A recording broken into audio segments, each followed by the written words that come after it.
ओम शुक्लांभरधरं विष्णुं शशिवर्णं चतुर्भुजं प्रसन्नवदनं ध्यायेत् सर्वविघ्नोपशान्तये। ओम सहना भवतु सहनौ भुनक्तु सह वीर्यं करवावहै तेजस्विनावधीतमस्तु मा विद्विषावहै। ओम शान्ति शान्ति शान्तिः।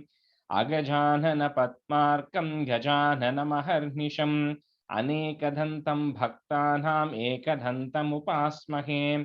श्रीमहागणपतये नमः। गुरवे सर्वलोकानां भिषजे भवरोगिणां निधये सर्वविद्यानां श्रीदक्षिणामूर्तये नमः। अस्मद्गुरुचरणारविन्दाभ्यां नमः। वसुदेवसुतं देवं कंसचाणूरमर्दनं देवकी परमानन्दं कृष्णं वन्दे जगद्गुरुं। ज्ञानानन्दमयं देवं निर्मलस्फटिकाकृतिम् आधारं सर्वविद्यानां श्रीहयग्रीवमुपास्महे। श्रीहयग्रीवमूर्तये नमः। सरस्वती नमस्तुभ्यं वरदे कामरूपिणि विद्यारंभं करिष्यामि सिद्धिर्भवतु मे सदा। श्रीमहासरस्वत्यै नमः। उमाकोमलहस्ताब्ज सम्भावितललाटकं हिरण्यकुण्डलं वन्दे कुमारं पुष्करश्रजम्। வெற்றிவேல் முருகனுக்கு ஹரஹரோஹரா. லோகவீரியம் மகாபூஜ்யம் சர்வரக்ஷாகரம் விபும் பார்வதி ஹிருதயானந்தம் சாஸ்தாரம் பிரணமாம்யகம். சுவாமியே சரணமையப்பா.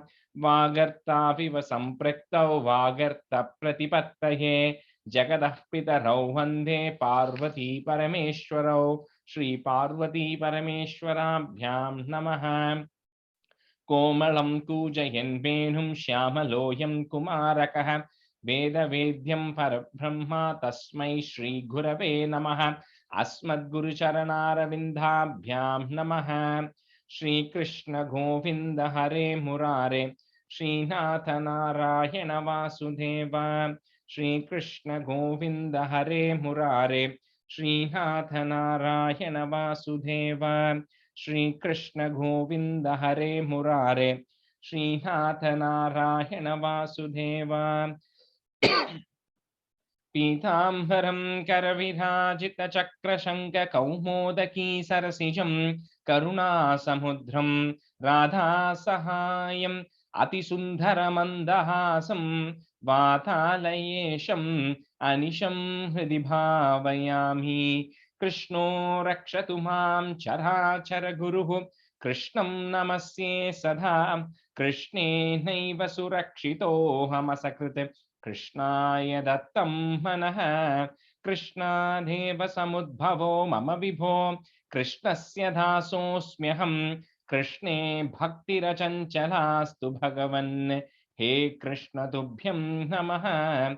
श्री गुरुवायूरप्पा शरणं नम्राणां सन्निधत्ते सततमपि पुरस्तैरणभ्यर्थितानपि अर्थान् कामानजस्रं वितरति परमानन्दसान्द्रां गतिं च। इत्थं निःशेषलभ्यो निरवधिकफलः पारिजातो हरे त्वं क्षुद्रं तं शक्रवाठी ध्रुवमभिलषति व्यर्थमर्त्यव्रजोऽयं। श्रीगुरुवायूरप्पा शरणं श्रीभट्टपादम् अनिशं हृदि भावयामि। वंशी विभूषितकरात् नवनीरदाभात् पीताम्बरात् अरुणबिम्बफलादरोष्टात् पूर्णेन्दुसुन्दरमुखात् अरविन्दनेत्रात् कृष्णात् परं किमपि तत्त्वमहं न जाने। കൈരണ്ടും കൂപ്പി ഞാൻ വീണ്ടുമീറക്കുന്നു നീരജലോചന നിന്നോടായി. ഏതീനു മന്യനെ കുംഭീരേന്ദാത്തോരോ പ്രീതിയിൽ നീ എന്നെ പാലിക്കെന്നായി. കൃഷ്ണ ഹരേ ജയ കൃഷ്ണ ഹരേ ജയ കൃഷ്ണ ഹരേ ജയ കൃഷ്ണ ഹരേ. Welcome everyone to the class. A bunch of people are missing. Just give me 1 sec. Okay, so Srilata Garu, can you do 31? Sure. Okay, and then Narayani, can you also do 31? Okay, and then for the class students today, Jaya and Aarti, you can be students. Okay. Sure. Okay, Srilata Garu, you want to start? You can start. Sure, Rajesh. श्रीमन्नारायणीये एकत्रिंशं दशकं बलिविध्वंसनं श्रीकृष्णाय परब्रह्मणे नमः। प्रीत्या दैत्यः तव तनुमः प्रेक्षणा सर्वतापि त्वामाराध्यन्न जित रचयन्नञ्जलिं सञ्जगाद मत्तः किं ते समभिलषितं विप्रसूनो वदत्वं वित्तं भक्तिं भवनमवनीं वापि सर्वं प्रदास्यै। Srilata Garu, the last name, Vittam Bhaktam, not Bhaktim. Oh, sorry. Bhaktam, Vittam, and then after Vapi, there is a comma. Bhavanam Avanim Vapi Sarvam Prada. वित्तं भक्तं भक्तं भवनमवनीं वापि सर्वं प्रदास्यै तामाक्षीणां बलिगिरमुपाकर्ण्य कारुण्यपूर्णोऽपि अस्योत्सेकं शमयितुमना दैत्यवंशं प्रशंसन् भूमिं पादत्रय परिमितां प्रार्थयामासि तत्त्वं सर्वं देहीति तु निगदिते कस्य हास्यं न वा स्यात् विश्वेशं मां त्रिपदमिह किं याचसे बालिशस्त्वं सर्वां भूमिं वृणु किममुनेत्यालपत्वां सदृप्यन् यस्माद्दर्पात् त्रिपदपरिपूर्त्यक्षमः क्षेपवादान् बन्धं चासावगमदत् अदर्होऽपि गाढ्योपशान्त्यै। Sorry, the last line. Bandham chasa vagamat. Just one it there. Then atha darhopi. Atha darhopi. Bandham chasavagamadhat adharhopi. No, you're saying vagamadhat. You're saying it's vagamat. Just so if after ma, you have a the and you have a the. You have only two, right? So that the we are breaking it into it and a a. Okay. Okay, so it becomes chasavagamat. Okay. And then the remaining a continues atha darhopi. Okay. Atha darhopi. Okay. Bandham chasavagamat. Correct. And then atha darhopi. Correct. Okay. Yes. Okay. I'll practice that line. No worries. पादत्रय्या यदि न मुदितो विष्टपैर्नापि तुष्येत इत्युक्तेऽस्मिन् वरद भवते दातु कामेत्ततोऽयं दैत्याचार्यः तव खलु परीक्षार्थिनि प्रेरणार्थं मामादेयं हरिरयमिति व्यक्तमेवा बभाषे याचत्येवं यदि स भगवान् पूर्णकामोऽस्मि सोऽहं दास्यमेवा स्थिरमिति वदन् काव्यशब्दोऽपि दैत्यः विन्द्यावल्या निजदयितया दत्तपाध्याय तुभ्यं चित्रं चित्रं सकलमपि स प्रार्पयत्तोय पूर्वम्. Second line, second you don't have to repeat, but second line is dasyam eva. Dasyam. Okay. निस्सन्देहं दितिकुलपतौ त्वय्यशेषार्पणं तद्व्यातन्वाने मुमुचुरुषयः सामराः पुष्पवर्षं दिव्यं रूपं तव च तदिदं पश्यतां विश्वभाजाम् उच्चैर्उच्चैः आवृदवदीकृत्य विश्वाण्डभाण्डं त्वत्पादाग्रं निजपदगतं पुण्डरीकोद्भवोऽसौ कुण्डितो ऐः असि चदपुनाद्य जलं विश्वलोकान् हर्षोत्कर्षात् सुबहुननृते केचरैर् उत्सवेऽस्मिन् भेरिं निघ्नन् भुवनमचर जाम्भवान् भक्तिशाली तावद्दैत्यास्त्वनुमतिमृते वर्तुरारब्धयुद्धाः दैवोपेतैर्भवदनुच्चरैः संगता भंगमापन् कालात्मायं वसति पुरतो यद्वशात् प्राग्जिता स्मः किं वो युद्धैरति बलिगिरा तेता पातालमापुः. Second line, just make a correction. It's not daivo, it's devo petair. Devo. Okay, sure. पाशैरब्दं पतगपतिना दैत्यमुच्चैरवादीः तार्तीयीकं दिश मम पदं किं न विश्वेश्वरोऽसि. पादं मूर्धन प्रणय भगवन् इत्यकम्पं वदन्तं प्रह्लादस्तं स्वयमुपगतो मानयन्नस्तवीत्वम्. One second, couple of things. So first word, can you say that again? Pashair. Where is that? First line, 9th stanza. Sorry, yeah, Pashairabdham Not abdam, it's pashair bhaddam. Pashairbaddham patagapatina. Yeah, that one. And then the third line, padam murdni. It's a knee. Okay, Murni, top of the head. Padam murni. And then the last line is astavit twam. Astavit twam. Okay, elongation there. Yeah. Okay. Darpo chityai vihitamakilam daitya siddhosi punyaihi lokastestu trideva vijayi vasavatvam cha paschat matsa yudyam bhajascha punarityanva grunhi balim tam. Grinna, right? Yeah. Okay. Grinna bhalimto. Grunha balim tam विप्रै संतानितमुखवरः पाहि वातालयेशा. श्रीकृष्णाय परब्रह्मणे नमः. Last makhavaraha. Okay, makhavaraha. विप्रै संतानितमुखवरः पाहि वातालयेशा. Very good. श्रीकृष्णाय परब्रह्मणे नमः.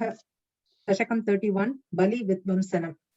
प्रीत्या दैत्यः तव तनुमः प्रेक्षणात् सर्वतापि त्वामाराध्यन्नजित रचयन्नञ्जलिं सञ्जगात. मत्तः किं ते समभिलषितं विप्रसूनो वद त्वं वित्तं भक्तं भवनमवनीं वापि सर्वं प्रदास्ये. कामक्षीणां बलिगिरमुपाकर्ण्य कारुण्यपूर्णोऽपि अस्योत्सेकं शमयुतमना दैत्यवंशं प्रशंसन् भूमिं पादत्रय परिमितां प्रार्थयामासि तत्त्वं सर्वं देहीति तु निगदिते कस्य हास्यं न वा स्यात्. विश्वेशं मां त्रिपदमिह किं याचसे बालिशस्त्वं सर्वां भूमिं वृणु किममुनेत्यालपत्वां सदृप्यन् यस्मादर्पात् त्रिपद परिपूर्त्यक्षमः क्षेपवादान् बन्धं चासवगमत् अत दर्होऽपि गाढोपशान्त्यै. पादत्रय्य यदि न मुदितो विष्टपैर्नापि तुष्येत् इत्युक्तेऽस्मिन् वरद भवते दातु कामे ततोऽयम्. दैत्याचार्यः तव खलु परीक्षार्थिनः प्रेरणातम् मामादेयं हरिरयमिति व्यक्तमेवा बभाषे. याच्यत्येवं यदि स भगवान् पूर्णकामोऽस्मि सोऽहं दास्याम्येव स्थिरमिति वदन् काव्यशाप्तोऽपि दैत्यः. Shaptopi. Kavya shaptopi. Second line, last word. काव्यशाप्तोऽपि. Yeah, shaptopi. Oh, tapatulite. Okay, sorry. काव्यशाप्तोऽपि दैत्यः. Correct? Correct. विन्द्यावल्या निजदयितया दत्तपाध्याय तुभ्यं चित्रं चित्रं सकलमपि स प्रार्पयत्तोय पूर्वम्. निस्सन्देहं दितिकुलपतौ त्वय्यशेषार्पणं तद् व्यात्तन्वाने मुमुचुरुषय सामराः पुष्पवर्षम्. दिव्यं रूपं तव च तदिदं पश्यतां विश्वभाजाम् उच्चैरुच्चैः आवृतत्तवदीकृत्य विश्वाण्डभाण्डम्. त्वत्पादाग्रं निजपदगतं पुण्डरीकोद्भवोऽसौ कुण्डीतोयैः असि च तबुना त्यज्जलं विश्वलोकान् हर्षोत्कर्षात् सुबहुननृते केचरैः उत्स्वेऽस्मिन् And we didn't, no, we didn't, do you have a visarga there after kecharaihi? நீங்க அத சொன்னேன்னா எனக்கு அந்த கேச்சரைன்னு சேர்த்து சொல்லணுமா? I mean, we didn't stop there, so we continued, said it together. So subahunanrute kecharairutsaveasmin. Okay அது மாத்திக்கிறேன். I know நானு ஜெயஸ்ரீ நேத்து பிராக்டிஸ் பண்ணும்போது she said கேச்சரைர் நான் இல்ல he. I mean, it's kecharaihi da, but then if you say that, then you have to stop there. But because we're saying it together, we are not putting the visarga there. We're continuing with that. That's all. So கேச்சரைர் உத்ஸ்வேஸ்மின் Utsavesmin. Utsavam. Utsavesmin. உத்சவேஸ்மின். Yeah. அது ராகம் பிரித்து. ஹர்ஷோத்கர்ஷாத் சுபகுநன்ருதே கேச்சரைர் உத்சவேஸ்மின். பேரீம் நிக்னன் புவனமச்சர ஜாம்பவான் பக்திசாலி தாவத் தைத்யா त्वनुमदिमृते भर्तुरारब्धयुद्धाः देवोपेतैर्भवदनुचरैः सङ्गता भङ्गमापन् कालात्मायं वसति पुरतो यद्वशात् प्राग्जितास्मः किं वो युद्धैर् इति बलिगिरा तेतपातालमापुः. ஒரே ஒரு செகண்ட். ஃபர்ஸ்ட் லைன் தாவத் தைத்யாஸ் இஸ் இருக்காங்க ஒண்ணு. தாவத் தைத்யாஸ் த்வனுமதிம்ருதே. தைத்யாஸ் ஓகே. பாஷைர்பத்தம் பதகபதினா दैत्यमुच्चैरवादीः तार्तीकं दिश मम पदं किं न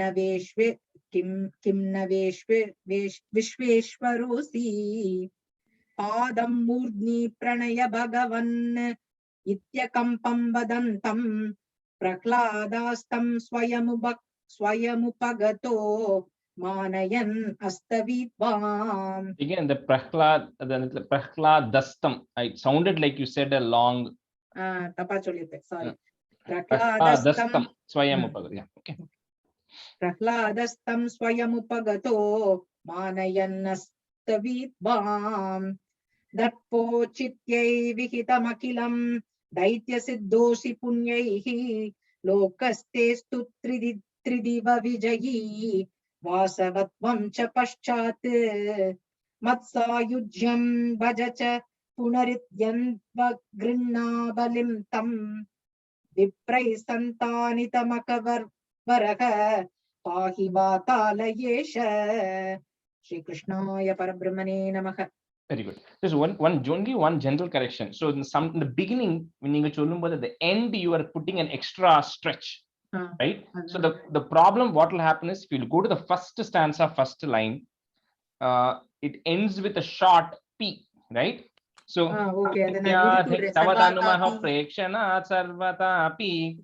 but when you say that extra stretch, that becomes a P, it becomes.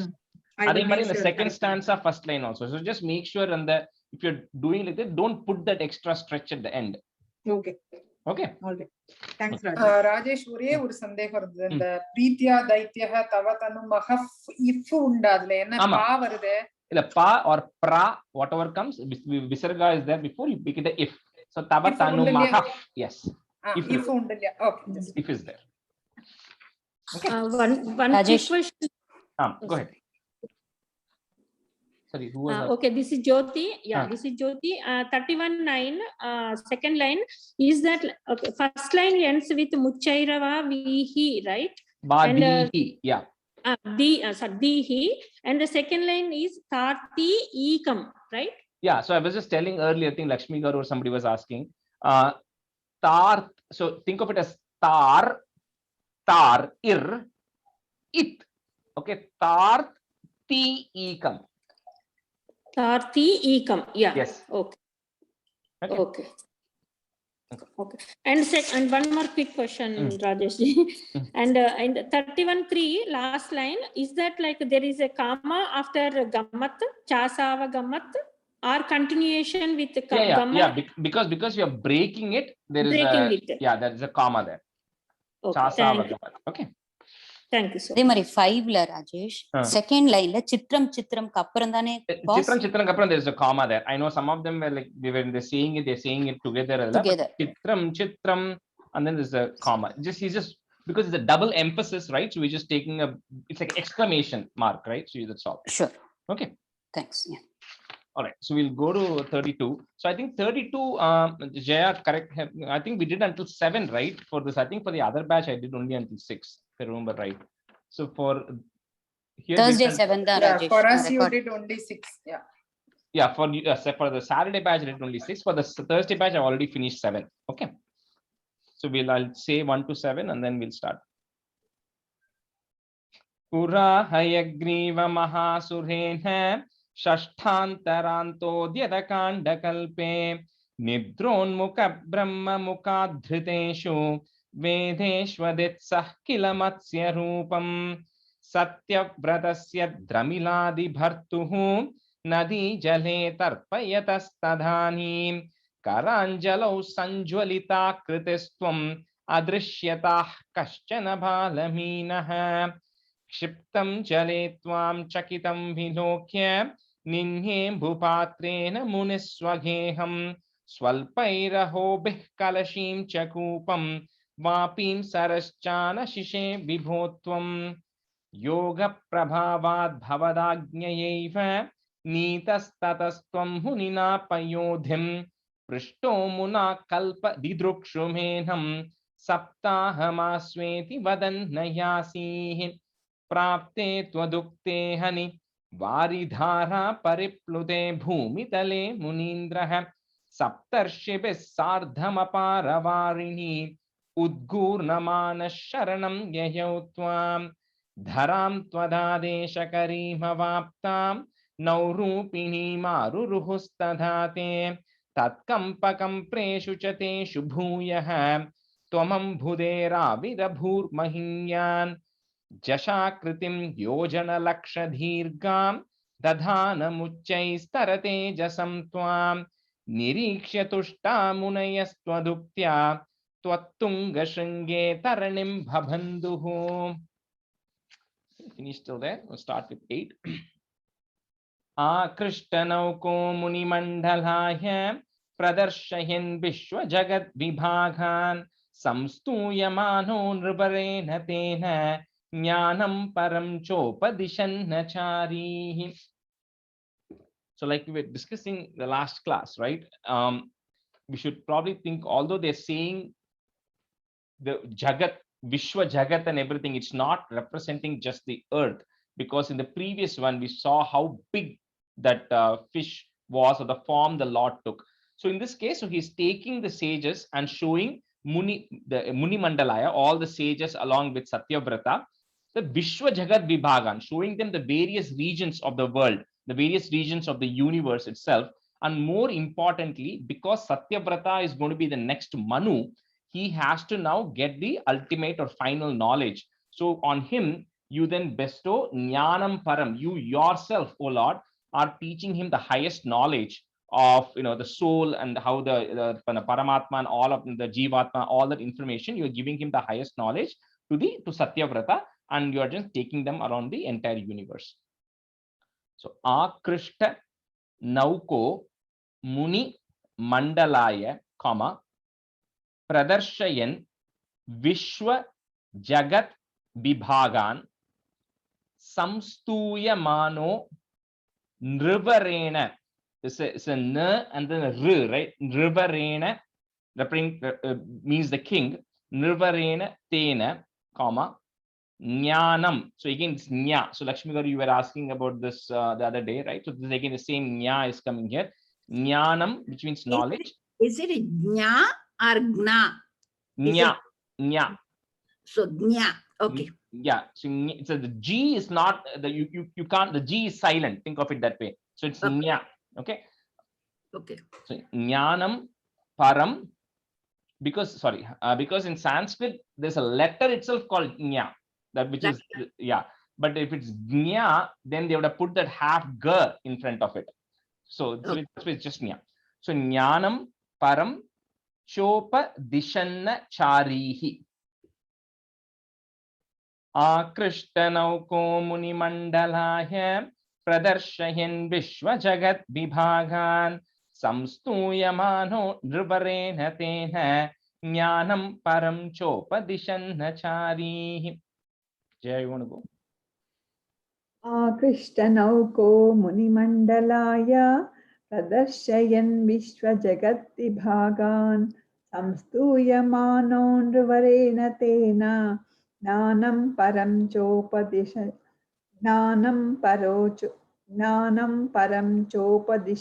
Charihi. One more time. Sorry. Krishnauko Munimandalaya Pradarshayyan Vishwajagadvibhagan Samstuyamano Nruvarena Tena Jnanam Param Chopadishanna Charihi. आकृष्टनौको मुनिमण्डलाय प्रदर्शयन् विश्वजगद्विभागान् संस्तूयमानो नृवरेण तेन ज्ञानं परं चोपदिशन्नचारीः आकृष्टनौको मुनिमण्डलाय प्रदर्शयन् विश्वजगद्विभागान् संस्तूयमानो नृवरेण तेन ज्ञानं परं चोपदिशन्नचारीः. Stanza 9. Kalpavadhau saptamunin purovat prastapya satyavrata bhumipam tam vaivasvatakyam manumadadhanah krodhat hayagrivam abhidhruto bhut bhuhu. So then at the end, remember this is all happening at the end of the pralaya, right? Because it was end of one kalpa for Brahma, which was the night time where all of this is happening. So at the end of that kalpa vadau, at the end of that pralayam, you then the 7 rishis, sapta rishis who are all there, they are all now restored to the respective places. So now the next kalpa is beginning, which means everybody has to now wake up and start going to work. They all have to start the duties. So all the sapta munin, they all go to the respective places. And then you establish the Satyavrata as the next Manu, right? So this is the current Manu who is now undergoing, right? So that's why it's Vaivaswatakyam. He's known as the Vaivaswata Manu. That's the name of this Manu. And Bivaswan means son. So this Vaivaswata Manu is the son, S-O-N of S-U-N, right? Of the son. So Vaivaswata Manu. So he then becomes the Manu, and then he's now going to rule for that next 71 and a quarter Chatur Yugas, like we spoke last time. So he's then established there. And then you, O Lord, attacked with anger, you attacked Hayagriva, right? That's what it says. So now we have to remember, like I said last time, is the Vedas were not written, right? The Vedas were just heard. So there's no way somebody can steal something which is in somebody's mind. So in this case, the Hayagriva demon is like think of it as like just not an actual physical demon, right? It is just ignorance or darkness. You can think of it that way. So in next stanza, again, just to jump forward, is he's going to eliminate Hayagriva. So it means he's actually eliminating the darkness or ignorance so that Brahma gets the knowledge. So you are now with anger, you are going and destroying that demon Hayagriva. So Kalpavadhau Saptamunin Purovate, comma, Prastapya Satyavrata Bhumipam Tam Vaivasvatakyam Manumadadhanaha. You can, if you want to break it, it becomes Manu Adadhanaha, or say it together, Manumadadhanaha. The next word, one way to break it would be it's the and her. I think in the certain id, actually id and the, when it's coming there, it's Krodhat Hayagriva. That is the actual split there. But when you join it, that becomes a the with another the with the underneath it, right? But we can break it for ease. You can say Krodhat hayagrivam abhidruto bhuhu. Okay, Krodhat hayagrivam abhidruto bhuhu. Kalpavadhau saptamunin purovate prastapya satyavrata bhumipam tam vaivasvatakyam manumadadhanaha krodhat hayagrivam abhidruto bhuhu. अल्पावधौ सप्तमुनिं पुरोवत् प्रस्थाप्य सत्यव्रतभूमिपं तं वैवस्वताख्यं मनुमादधानः क्रोधाद्धयग्रीवमभिधृतो भूः. I agree. If you are breaking it, Jaya, then hayagrivam abhidruto bhuhu, or you can say the whole thing together. Grivam abhidruto bhuhu. क्रोधादयग्रीवमभिधृतो भूः. Yeah. कल्पावधौ सप्तमुनिं पुरोवत् प्रस्थाप्य सत्यव्रतभूमिपं तं वैवस्वताख्यं मनुमादधानः क्रोधाद्धयग्रीवमभिधृतो भूः.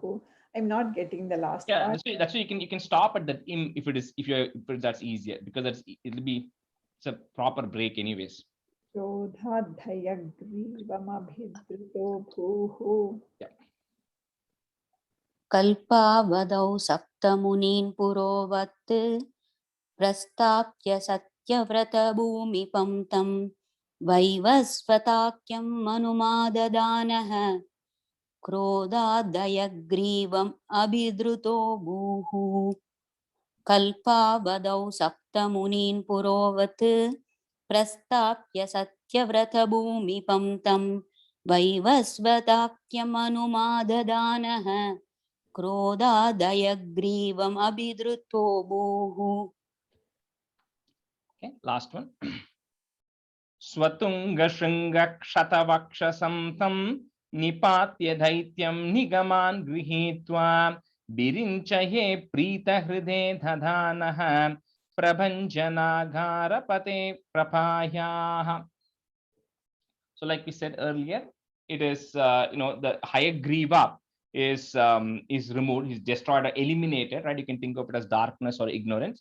And by doing that, you are giving the knowledge of the Vedas back to Brahma, so that he can now, like I said earlier, the beginning of every kalpa, Brahma then comes up, and then he has to meditate, and when he meditates, he gets the knowledge which he lost in the previous kalpa. So you then restore that knowledge or restore the Vedas and the knowledge to Brahma, who then became Prita Hride, who became very happy. Oh, Prabhanja Nagarapade means Prabhanjana means it's Vayu, it's referring to air. So Naga, like we said, sometimes Bhattacharya says, Guru, sometimes he says Vayu, right? So in this case, he's saying Vayu and says, oh Lord of Guru Vayu, you help restore the Vedas and you help Brahma and everything. In a similar way, please help me also by eradicating all of my ailments and diseases. So another interesting thing is this Prabhanjana is also, it's a kind of oil, right, which is actually used in Guruvayur to apply to the Lord's idol, and that you can actually buy it also in Guruvayur. It's one of the Ayurvedic medicine thing, which if you have rheumatoid arthritis and other things due to Vayu, due to air, right, diseases, it will actually help cure that. So, but it's also the Prabhanjana. That's why the Prabhanjana means Vayu. Swa Tunga Shringa Kshata Vakshasam Tam, Nipatya Daityam Nigaman Grihitva Virinchaye Prita Hrude Dadanaha, Prabhanja Nagarapate. Prabhanja is actually, you can't break it as Prabhanja Nagarapate. It's Prabhanjana Agarapate, but so say the whole word together. Prabhanjanagarapate prapayaha. Swatunga shringa kshatavakshasam tam nipatya dhaityam nigaman grihitva birinchaye prita hrude dhadhanaha prabhanjanagarapate prapayaha. Swatunga shringa kshatavakshasam tam निपात्य दैत्यं निगमान् गृहीत्वा विरिञ्चये प्रीतहृदे ददानः प्रभञ्जनागारपते प्रपायाः पतुङ्गशृङ्गक्षतवक्षसं तं निपात्य दैत्यं निगमान् गृहीत्वा विरिञ्चये प्रीतहृदे ददानः प्रभञ्जनागारपते प्रपायाः स्वधुङ्गशृङ्गक्षतवक्षसं तं निपात्य दैत्यं निगमान् गृहीत्वा विरिञ्चये प्रीतहृदे ददानः प्रभञ्जनागारपते प्रपायाः स्वधुङ्गशृङ्गक्षतवक्षसं तं निपात्य दैत्यं निगमान् गृहीत्वा विरिञ्चये प्रीतहृदे ददानः प्रभञ्जनागारपते प्रपायाः. In the first second line, nigaman grihitva, not gru, grihitva. Okay. Yeah. Shri Krishnaya Parabrahmane Namaha. Okay, so let's move to 34 and 35. So 34 and 35, essentially the entire Ramayana has been condensed into 2 chapters, right? All the way starting from where Dasharatha performed the Putra Kameshti Yajnam to get the medicine, all the way, then it goes all the way to Lavakusha and everything, and it also go, so it kind of pretty much goes through everything, right? Till Rama goes into the Sarayu River, right? It covers everything in 2 chapters, right? And it's one of the most fantastic chapters. Once you learn it, it will be a little hard, like that Narasimha Avataram, right? It will be a little hard to, some of the stanzas are tough ones. But I think once you learn it and then you're able to chant both of those together, you'll absolutely enjoy it. So we can go slow in this, right? That's why I sent out the meaning ahead of time. Okay, so let's start with stanza 1. Girvanhairartyamano dashamukha nidanam kosale shrishya shringhe putriyamishtimishtva dadushi dasharadashmabrite payasagryam tadbhuktya tatpurandhrishwapi tisrushu samam jata garbha sujato ramastvam lakshmanena swayamata bharatenapi shatrughna. So Girvanair Artyamano. Okay, if you want to break it, Girvanair Artyamano Dasha Mukha Nidanam, comma Kosalesh Brishya Shringhe. So it's that word cannot be broken because it's Rishi and Ashringhe, multiple words are coming there. So Kosalesh Brishya Shringhe, comma Putriyam Ishtim Ishtva. Okay, if you want to break it, Putriyam Ishtim Ishtva, comma Dadushi Dasharatha Shmabhrite Payasagryam.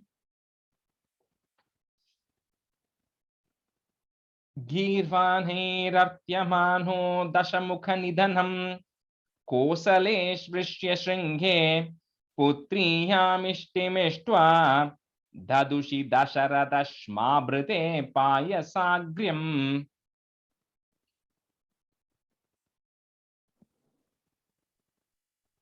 Yeah.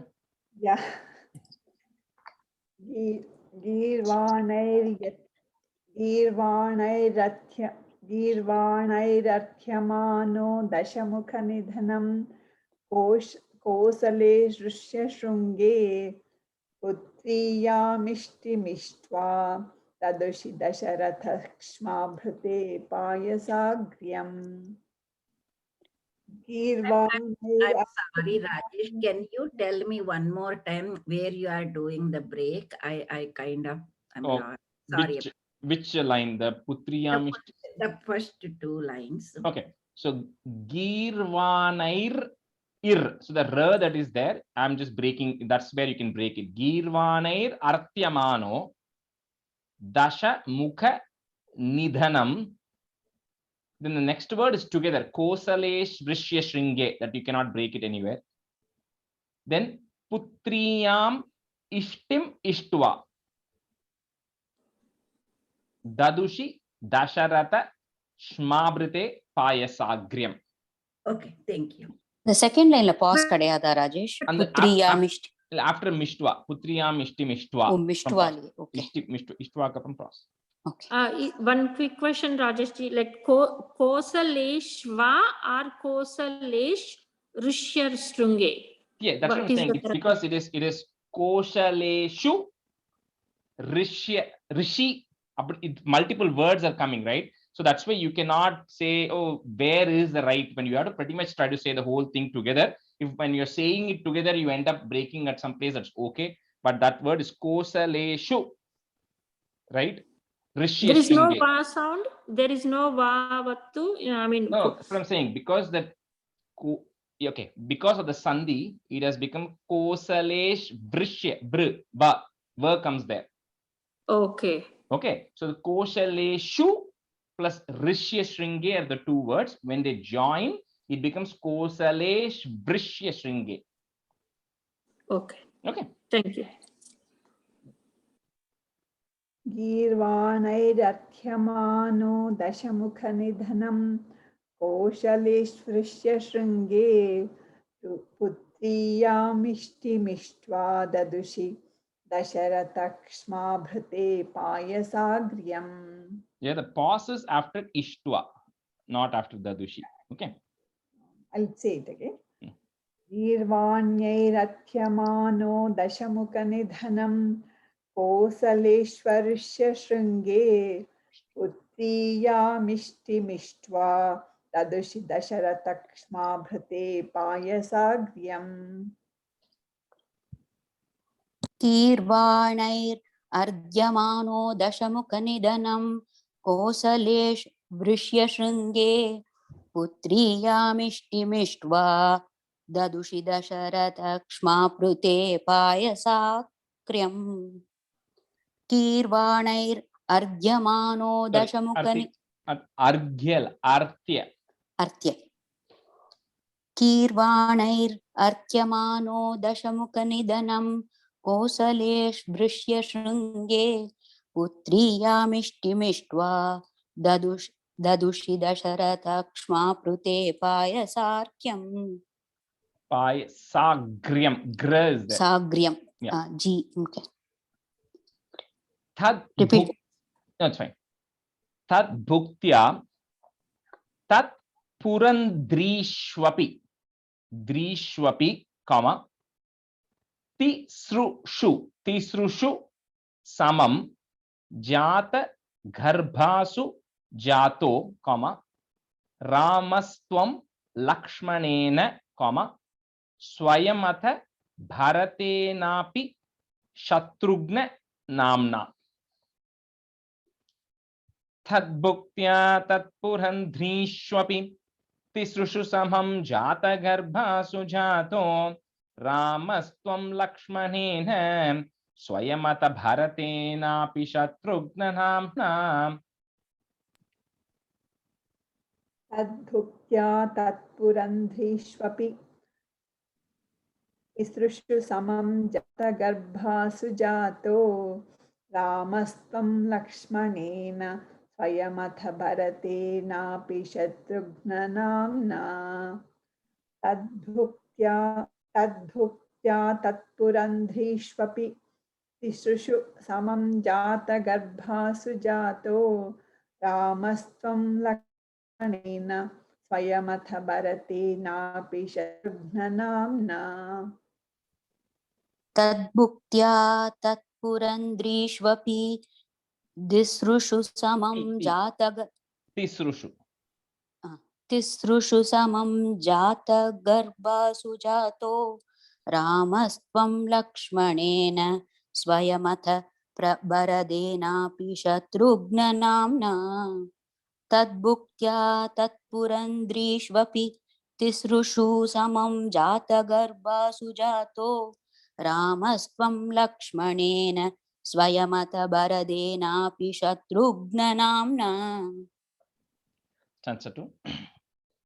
Kodhandhi kaushikasya kratuvaram habitum लक्ष्मणेनानुयातो यातो भूस्तातवाचा मुनिकथितमनुद्वन्द्वशान्ताद्वखेदः नृणां त्राणाय भानैः मुनिवचनबलात् ताटकां पाटयित्वा लब्ध्वा स्मादस्त्रजालं मुनिवनमगमो देवसिद्धाश्रमाख्यम् कोदण्डी कौशिकस्य क्रतुवरम् अवितुं comma लक्ष्मणे नानु यातो comma यातो भूस् तात वाचा comma मुनि कथित मनु द्वन्द्व शांताद्व खेदः. Okay, that's an easy split there. कोदण्डी कौशिकस्य क्रतुवरमवितुं लक्ष्मणेनानुयातो यातो भूस्तातवाचा मुनिकथितमनुद्वन्द्वशान्ताद्वखेदः. कोदण्डी कौशिकस्य क्रतुवरमवितुं लक्ष्मणेनानुयातो यातो भूस्तातवाचा मुनिकथितमनुद्वन्द्वशान्ताद्वखेदः. Okay, the first line kratuvaram kra. कोदण्डी कौशिकस्य क्रतुवरमवितुं लक्ष्मणेनानुयातो यातो भूस्तातवाचा मुनिकथितमनुद्वन्द्वशान्ताद्वखेदः. कोदण्डी कौशिकस्य क्रतुवरमवितुं लक्ष्मणेनानुयातो यातो भूस्तातवाचा मुनिगतितमनुद्वन्द्व शान्तात्वकेतः. कोदण्डी कौशिकस्य क्रतुवरमवितुं लक्ष्मणेनानुयातो यातो भूस्तातवाचा मुनिकथितमनुद्वन्द्व शान्तात्वकेतः. Again nृणां thanaya banaihi. So on top of that mu, if you have a ir, remove that out, make it banaihi, put a visarga and a comma there, banaihi comma muni vachana balat it tatakam, double tha there, it and tha, so balat tatakam patayitva comma labdva smad. So that word, if you want to break it, it will be labdva smad astrajalam. That's how you can break it. Or you say the whole word labdva smad astrajalam. Okay. After astrajalam, there's a comma there. Munivanam agamo or Munivanam agamo deva siddhashram akyam. Siddhashram akyam. Rajesh. Yeah. Wait. முனி வன கமனோன்னு இருக்கு தமிழ்ல. முனி வனம் அகம் முனி வனமகமோ முனி வனம் காவும் மாவும் interchange பண்ணும். முனி வனம் அகமோ அகமோ வன்னி கமனோன்னு இருக்கு. Yeah, so தமிழ்ல கம். Okay, okay. இல்ல சான்ஸ்கிரிட்லயும் அப்படிதான் இருக்கு. முனி வன கமனோன்னு இருக்கு. Okay, okay. Muni vanam agamo. So he went with Muni to the forest. So vanam is forest, agamo is going or coming there. Nृणां त्राणाय भानैः मुनि वचन बलात् ताटकां पाटयित्वा लब्ध्वा स्मादस्त्रजालं मुनिवनमगमो देवसिद्धाश्रमाख्यम्. Rajesh, I have Drunam. Is there Drunam or Drunam? Where? That is the third line of 34.2. Is it Drunam and Drunam? Nृणां, not nr. Okay, I have it in. Just one r only. Whereas it is a long ru, Rajesh. In plus runam. Runam, Yeah, I think it's just one r only I have in both my books. So it is only dr- one, but it one is r. Dirgham. So I have it as a Dirgham. Yeah. So it's, yeah, that's not correct then. Like how we have Matra, Kopatam. Yeah. No, it's not. It's just the one r. Nrinam. Okay, Nrinam. Yeah. Nrinam Tranaya Banaihi Munivachana Balat Tatakam Patayitva Labdasmadastra Jalam Munivanamagamo Deva Siddhashamakhyam. Nrinam Tranaya Banaihi Munivachana Balat Tatakam Patayitva Labdasmadastra Jalam Munivanamagamo Deva Siddhashamakhyam. नृणां त्राणाय बाणैः मुनिवचनबलात् ताटकां पाटयित्वा लब्ध्वास्मात् अस्त्रजालं मुनिवनमगमो देवसिद्धाश्रमाख्यं नृणां त्राणाय बाणैः मुनिवचनबलात् ताटकां पाटयित्वा लब्ध्वास्मात् अस्त्रजालं मुनिवनम् अगमो देवसिद्धाश्रमाख्यम्. Answer 3. Maricham dravayitva makashirasi sharaihi anyarakshamsi nignan kalyam kurvannahalyam patipadarajasa prapya vaideha geham bhindanashchandrachudham dhanuh avanisutaam indirameva labdhva rajyam pratishthatastvam tribirapi cha samam bhratruvirhai sadharaihi. So here Bhatripada, and I don't want to get too much into the meaning, you can listen to the MP3, but so essentially he says you go, you kill Maricha, you chase away Maricha, you don't kill him here, you kill him later.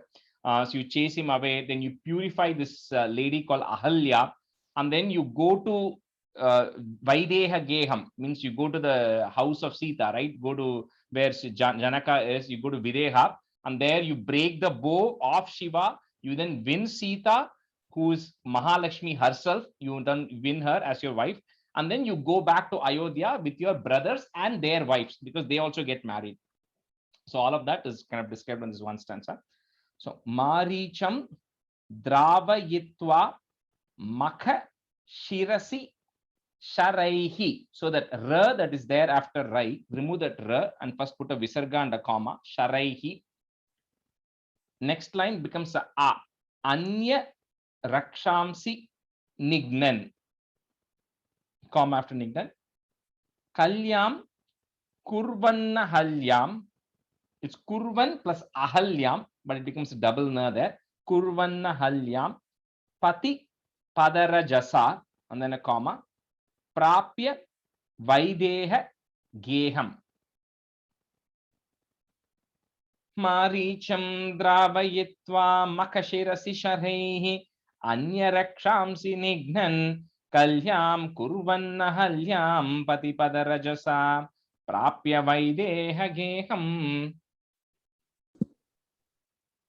Maricham Dravayitva Makhashirasi Sharaihi Anyarakshamsi Nignan Kalyam Kurvan Ahalyam Patipadarajasa Prapta Vaideha Geham. Prapya, last line, Prapya Vaideha Geham. Maricham Dravayitva Makhashirasi Sharaihi Anyarakshamsi Nignan Kalyam Kurvanna Halyam Patipadarajasa Prapya Vaideha Geham.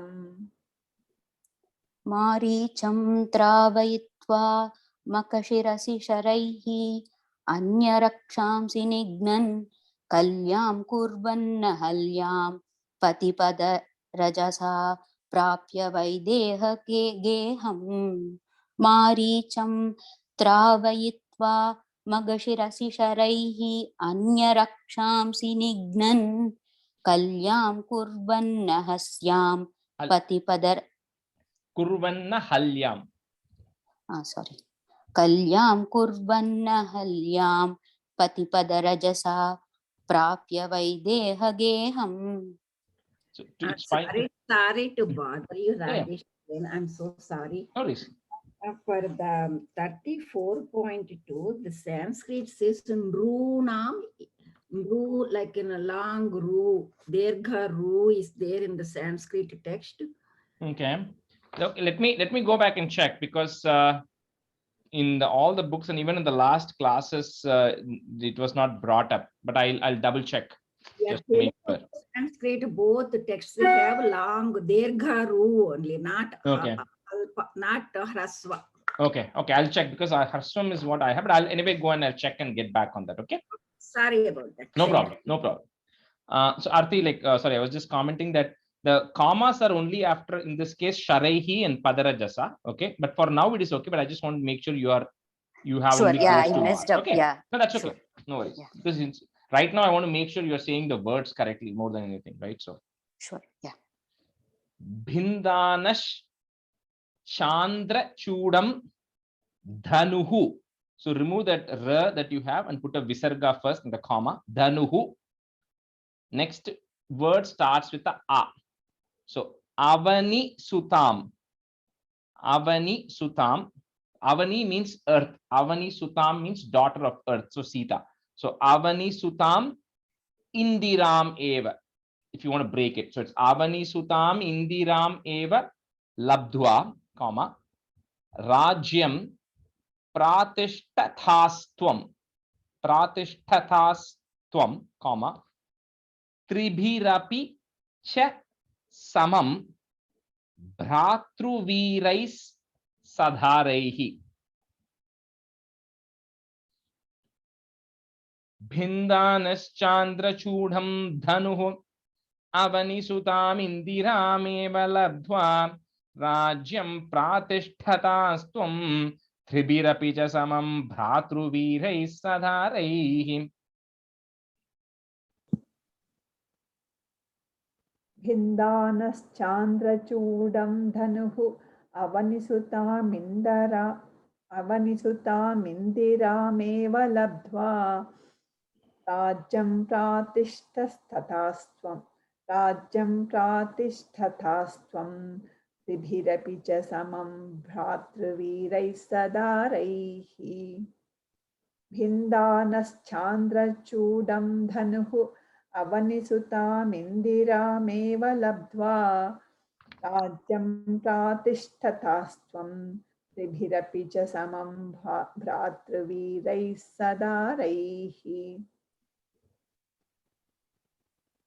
बिन्दानश्चान्त्रचूडं धनुः अवनिसुताम् इन्दिरामेव लब्ध्वा राज्यं प्रातिष्ठतास्त्वं त्रिभिरपि च समं भ्रातृवीरैः सदारैः बिन्दानश्चान्त्रचूडं धनुः अवनिसुताम् इन्दिरामेव लब्ध्वा राज्यं प्रातिष्ठतास्त्वं त्रिभिरपि च समं भ्रातृवीरैः सदारैः.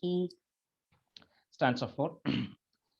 Arundhane rushandhe bhrigukulatillake sankramaya swatejo yate yatosya yodhyam sukamiha nivasan kantaya kantamurte shatrughne naikadhato gatavati bharate matulasyadhivasam tata rabdhobhishekah tava kila vihatah kekayadisha putrya. So Arundhane Rushandhe, comma, Bhrigukula Tilake, again a comma there. So here, because it's Bhrigukula Tilake means the one who is the most famous person of the Bhrigu Vamsham, which is Parashurama here. So Bhrigukula Tilake, so because Rama and Parashurama actually meet. So Parashurama, and we'll see that in the 36th chapter, he'll go and he'll destroy all the Kshatriyas, and eventually he'll come to Rama, and then that's where he'll stop everything, right? So somebody had asked, okay, why is like both are avatars? So how is Rama avataram better than Parashurama avatar, right? So I mean, question is valid. So I think the context understood I had is like we said in one of those chapters, right? There are only two avatarams which are Purna avatarams, the full incarnation of the Lord, which is Rama avataram and Krishna avataram. And even in Rama avataram, it's the full incarnation of the Lord still in human form. But Krishna avataram is the one which is Krishnasya Bhagavan Swayam. It's the Lord himself is coming with his full potency as himself. So that's why in Krishna avataram, right from when he's 2 months old, when Putana comes, Putana, Trinavartra, all of them are getting destroyed right from that time, right? So Rama avataram and Krishna avataram, kind of not necessarily to put which is better. I'm just saying those are the two Purna avatars. All of the other avatarams, like including Vamana avataram, Narsimha avataram, all of these are certain qualities of the Lord are then coming in and he's taking avataram with that. But the actual full Purna avataram, it's not there. It's called Leela avataram. He's coming to perform some leela, some acts. That's why Parashurama avataram. That's why here Parashurama avataram, when he comes, he understands that Rama is the actual Lord himself. So he stops killing all the Kshatriyas and all the destruction of the Kshatriyas is stopping. So that's anyway. So Bhrigukula Tilake, comma, Sankramaya Swatejo, comma, Yate Yatosya Yodhyam, comma, Sukhamiha Nivasan Kantaya Kantamurte. Arundhane Rushandhe Bhrigukula Tilake Sankramaya Swatejo Yate Yatosya Yodhyam Sukhamiha Nivasan Kantaya Kantamurte. Arundhane Rushanthe Bhrugukula Tilake Sankramaya Swatejo Yate Yatosya Yodhyam Sukhamiha Nivasan Kantaya Kantamurte. Arundhane Rushanthe Bhrugukula Tilake Sankramaya Swatejo Yate Yatosya Yodhyam Sukhamiha Nivasan Kantaya Kantamurte. Arundhane Rushande Bhrugukula Tilake Sangramaya Swatejo Yate Yatosya Yodhyam Sukhamiha Nivasan Kantaya Kantamurte. Arundhane Rushande Bhrugukula Tilake Sangramaya Swatejo Yate Yatosya Yodhyam Sukhamiha Nivasan Kantaya Kantamurte.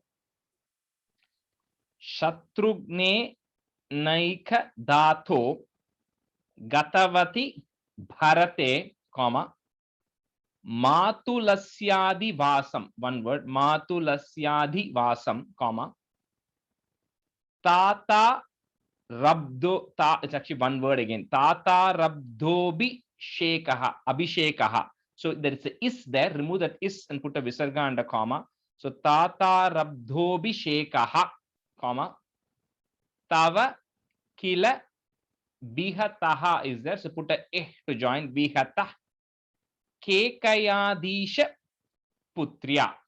Kekayadisha Putriya means Kaikeyi, the daughter of the land king of region of Kekaya. So Kaikeyi. So Kekayadisha Putriya. Shatrughne Naikadhatho Gatavati Bharate Matulasyadhivasam Tata Rabdhobhishekah Tava Kila Vihatah Kekayadisha Putriya. Shatrughne Naikadhato Gatavati Bharate Matulasyaadhivasam Tata Rabdhobhishekah Tava Kila Vihatah Kekayadisha Putriya. Shatrughne Naikadhato Gatavati Bharate Matulasyaadhivasam Tata Rabdhobhishekah Tava Kila Vihatah Kekayadisha Putriya. Shatrughne Naikadoto Gatavati Naikadhato. Shatrughne Naikadato Gatavati Bharate Matulasya Divasam तातारब्धोऽभिषेकः तव किल विहतः केकयाधीशपुत्र्या शत्रुघ्नेनैकदातो गतवति वरदे मातुलस्यादिवासं तातारब्धोऽभिषेकः तव किल विहतः केकयाधीशपुत्र्या। तातोक्त्या यातु कामो वनम् अनुजवधू संयुतश्चापधारः पौरानारुध्य मार्गे गुहनिलयगतः त्वं जटाचीरधारी नाभासन्तीर्य गङ्गाम् अधिपदवि पुनस्तम्भरद्वाजमाराते नत्वा तद्वाक्यहेतोः अतिसुखमवसश्चित्रकूटे गिरीन्द्रे. So here again, lot of things happening here, but this is where Rama is going to the forest. So tatoktya yatu kamo vanam. So then make it the ma that is there. First put a im and then a comma. Vanam. Next line, next word starts with a anuja. Anuja means younger brother. Anuja vadhu samyutash chapa dharaha, comma. Pauranarudhya. Pauran arudhya. You can say it together. Pauranarudhya marge, comma. Guha nilaya gataha. The is that is there, remove it and put a comma. Guha nilaya gataha. So because multiple things are happening. Pauranarudhya marge means all the citizens of Ayodhya start following Rama. So you tell them all to go back. So Pauranarudhya marge, on the path, tell them to go back.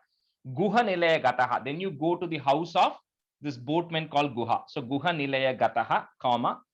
Tvam jatachira dhari. Tatoktya yatu kamo vanam anujavadu samyutaschapadharaha pauranarudhya marge guha nilaya gataha tvam jatachira dhari.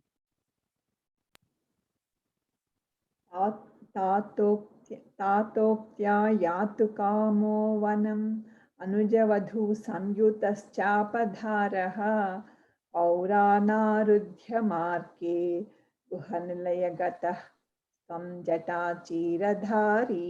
Guhanilaya gataha. It's a full visarga there instead of that is. तातोक्त्या यातु कामो वनम् अनुजवधू संयुतश्चापधारः पौरानारुध्य मार्गे गुहनिलयगतः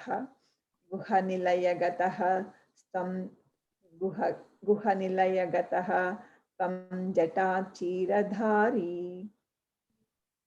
तातो. Yeah, correct. Yeah. Any question or? No, I'm good. Go ahead. तातोक्त्या यातु कामो वनम् अनुजवधू संयुतश्चापधारः पौरानारुध्य मार्गे गुहनिलयगतः त्वं जटाचीरधारी. Arti, second line, paura, pa, not. तातोक्त्या यातु कामो वनम् अनुजवधू संयुतश्चापधारः पौरानारुध्य मार्गे गुहनिलयगतः त्वं जटाचीरधारी. Nava santirya gangam. So im, that ma break into im, comma. Adipadavi punas tam bharadvaja rishi bharadvajam arat. So put a it at the end of that line. Bharadvajam arat, comma. It. Next line, you will have a double na. Remove one of this na out. So natva tadvakya hetoho. So that ra that is there, put a visarga there. Tadvakya hetoho, comma. Next word starts with the a. Ati sukhama vasash chitrakute girindre. Ati Sukama Vasash Chitrakute Girindre. Rajesh ஒரு first அந்த நாவா சந்தாரியன் போட்டிருக்கு. Santirya, Tirya. சந்தீரிய நெடில், அதாவது long இல்லையா? Long, yeah. And புனஸ்த்வம்னு போட்டிருக்கு. இல்ல no, tvam varad, because tvam means you. So punaha later on tam Bharadwaja, that Bharadwaja said. So tam, not tvam. not tvam. Oh, புனஸ்த்வம்னு புனஸ்தம். Okay. Okay.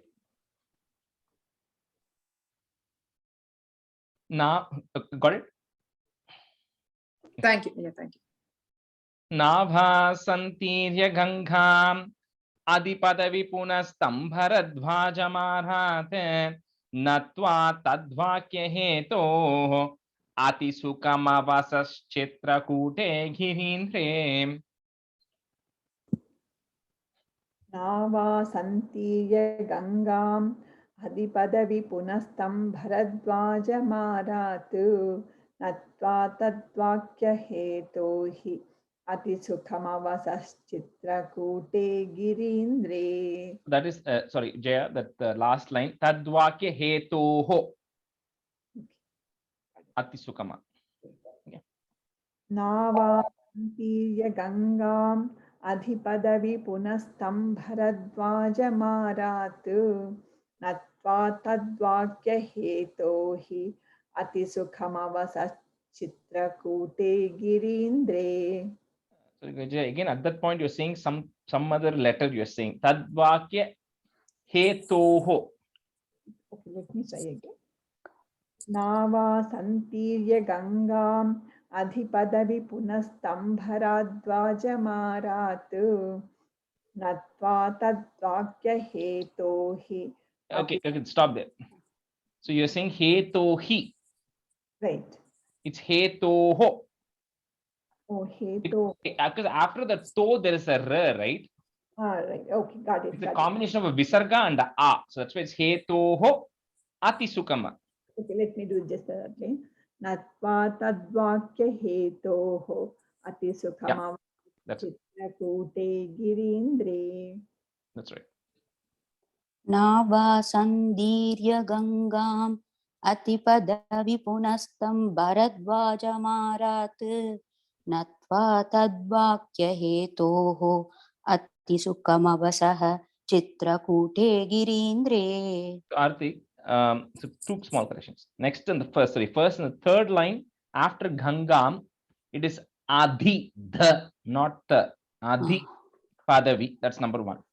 Second is the last line, Ati Sukama Basaha, right? And then Chitrakute is there, right? So because we are not stopping there, you don't have to say that Visarga. So the letter to join that is Ish. Some books already have that Ish. Since your book doesn't have it, put a Ish to join it. So it becomes Ati Sukama Basash Chitrakute. Ish. Okay.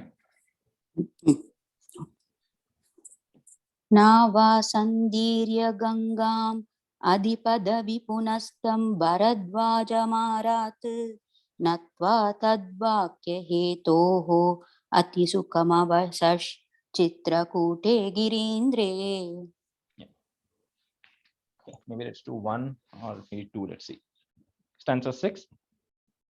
Shrutva putrartikhinnam khalu Bharatamukat Swargayatam Swatatam Tapto Datvambutasmai Nidadhita Bharate Padukam Medinim Cha Atrim Natvata Gatva Panamati Vipulam Dandakam Chandakayam Hatva Dhaityam Viradham Sugati Makalayas Charubho Sharabhangim. Shrutva Putrarti Khinnam Khalu, comma, Bharata Mukat Swargayatam Swatatam. So Dasharatha passes away, Swatatam, comma, Tapto Datvambhu Tasmai, comma, Nidadhita, first the, then the, second the, Nidadhita Bharate Padukam मेदिनीं च श्रुत्वा पुत्रार्तिखिन्नं खलु भरतमुखात् स्वर्गयातं स्वतातं तप्तो दद्वाम्बु तस्मै निदधित भरते पादुकां मेदिनीं च श्रुत्वा पुत्रार्तिखिन्नं खलु भरतमुखात् स्वर्गयातं स्वतातं तप्तो दत्वाम्बु तस्मै निदधित भरते पादुकां मेदिनीं च श्रुत्वा पुत्रार्तिखिन्नं खलु भरतमुखात् स्वर्गयातं स्वतातं तप्तो दत्वाम्बु तस्मै निदधित भरते पादुकां मेदिनीं च श्रुत्वा पुत्रार्तिकिन्नं खलु भरतमुखात् स्वर्गयातं स्वदातं तप्तो दत्वाम्बुदस्मै निदधित भरते पादुकां मेदिनीं च At the end, first line, Swargayatam Swatatam. It's the first tatam. Oh, okay, 3 4. Yeah. श्रुत्वा पुत्रार्तिकिन्नं खलु भरतमुखात् स्वर्गयातं स्वतातं तप्तो दत्वाम्बुदस्मै निदधित भरते पादुकां मेदिनीं च Atrim Natvat Gatva, Vanamati Vipulam Dandakam Chandakayam, Hatva Daityam Viradham, Sugatim Akalayash. So, Sugatim Akalayash. Again, here, there also, if any of you don't have a ish and you have a visarga there, then put a ish to join it. If you have Akalayaha Charu, then put a ish to join. So, Sugatim Akalayash Charu Bhoho. So, again, put another ish to join. Bhosh Sharabhangin. Atrim Natva Tagatva Vanamati Vipulam Dandakam Chandakayam Hatva Daityam Viradham Sugati Makalayas Charu Bhoshara Bhangim. Atrim Natva Thagatva Vanamati Vipulam Dandakam Chandakayam Hatva Daityam Viradham Sugati Makalayascharu Bhoshara Bhangim. Atrim Natva Thagatva Vanamati Vipulam Dandakam Chandakayam Atva Daityam Viradham Sugati Makalayascharu Bhoshara Bhangim. अत्रिं नत्वा तगत्वा वनमति विपुलं तण्डगं चण्डकायं हत्वा दैत्यं विरादं सुकदि मकलयश् चारुभोषारभङ्गीम्. After Viradham, there is a comma in the fourth line. Okay. अत्रिं नत्वा तगत्वा वनमति विपुलं दण्डगं चण्डकायं हत्वा दैत्यं विरादं सुगदिमकलयश्चारुभोषारभङ्गीम्. Just do one more stanza and then we can stop today. Natva Agastyam Samasta Sharanikara Sapatrakritim Tapasebhyah Pratyashraushi Priyaishi Tadanucha Munina Vaishnave Divya Chape Brahmastre Chapi Datte Patipitru Suhrudam Vikshya Bhuyo Jatayum Modad Godatatante Pariramasi-pura Panchavatyam Bhadutyam. So here Jatayu, it's not, Ravana has not abducted Sita yet. Rama meets Jatayu anyway before. So this is, he just meets Jatayu before, and then later on is when Ravana abducts Sita, and then Jatayu comes and then he meets again, right? So that's how Jatayu also knows that, oh, it is your wife Sita, I saw her go, because he's already Jatayu, he meets Rama meets before.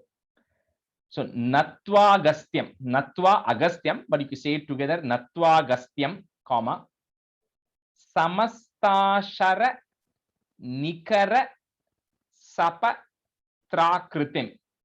Okay, so if you want to break it, those are how you can break it, but it will be very difficult to say it word by word. So Samastashara Nikara Sapa Trakritim Tapa Sebhyaha, comma, Pratyashraushihi is there, put a if, Pratyashraushi Priyaishi, comma, Tadanu cha Munina Vaishnave Divya Chape. Natwagastyam Samastashara Nikara Sapatrakritim Tapasebhyah Pratyashraushi Priyaishi Tadanu cha Munina Vaishnave Divya Chape. Nattvagastyam samasta sharanikara sapatrakritim tapasabhye. Tapasebhyaha.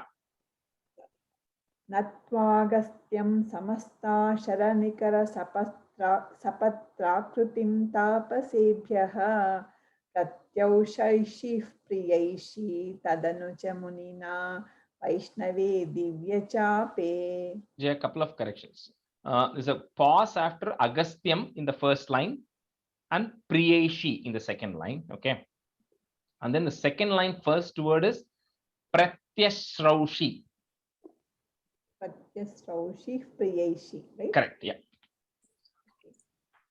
Natvagastyam samasta sharanikara sapatrakritim tapasebhyaha Pratyashraushi Priyaishi tadanuja munina Vaishnave divya chape. Nattvagastyam samastasharanicara sapatrakritim tapasebhyah pratyashraushi priyaishi dadanucha munina Vaishnave divya chape. Or the second line, Tadanu. Tadanucha munina. Okay. Nattvagastyam samastasharanikara sapatrakritim tapasebhyah pratyashraushi priyaishi tadanucha munina Vaishnave divya chape. Brahmastre chapi datte, comma, pati pitru suhridam vikshya bhuyo jatayum, comma, modat godatatante, comma, pariramasi pura panchavatyam vadhutya. So they settle down in Panchavatyam vadhutya. Brahmastre chapi datte pati pitru suhrudam vikshya bhuyo jatayum modat godat tatante pariramasi pura panchavatyam vadhutyam.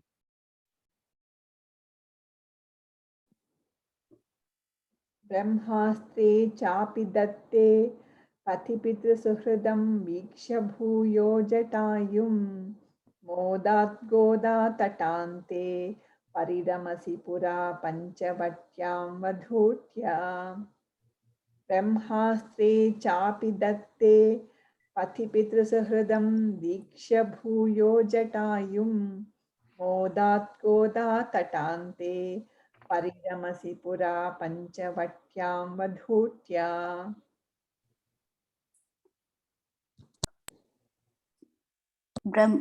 The first B badane. Ama Brahmastre. Brahmastre chapi datte patipitru suhrudam vikshya bhuyo jatayum modat godatante pariramasi pura panchavatyam vadhutya.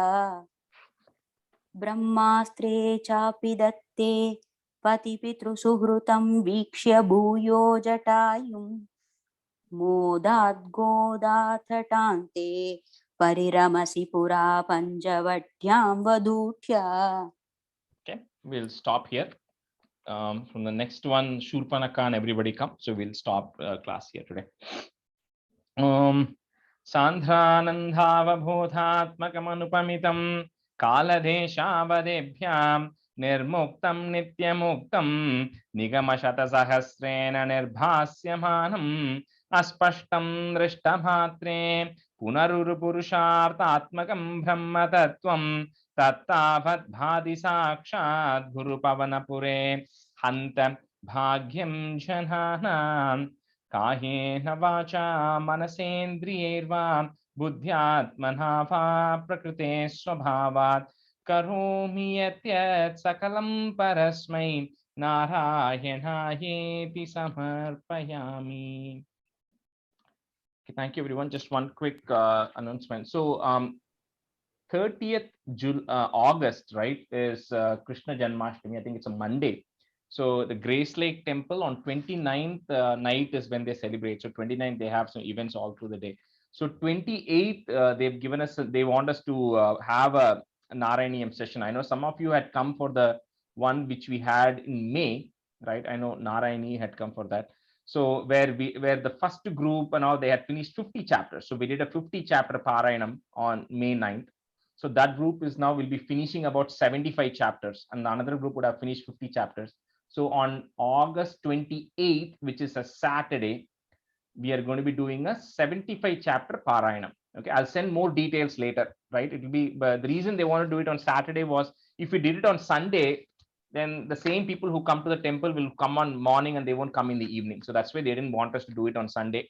So we're doing it on Saturday morning. We'll start early at 7. It will go for about 5 to 6 hours if you're doing 75 chapters, right?